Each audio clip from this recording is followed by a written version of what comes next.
సాధారణంగా బతుకమ్మ దుర్గాష్టమితో పరిసమాప్తం చేయాలి అనేటువంటి ఒక పద్ధతి ఉన్నది. కానీ నిజానికి బతుకమ్మకి ఏ నియమము లేదు.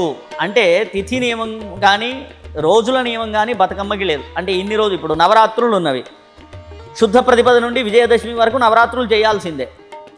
లేదు అశక్తులు అనుకోండి, సప్తమితో మొదలుపెట్టి సప్తమి, అష్టమి, నవమి, దశమి చేసుకోవాల్సిందే.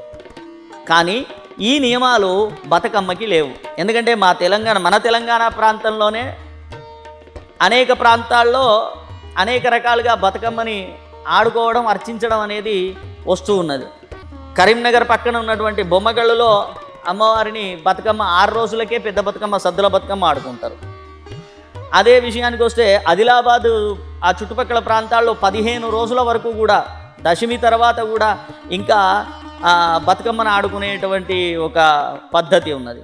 ఆ విధంగా వేములవాడలో కనుక చూసుకుంటే 7 రోజులకే మనకి వాళ్ళు పెద్ద బతుకమ్మ ఆడుకుంటారు.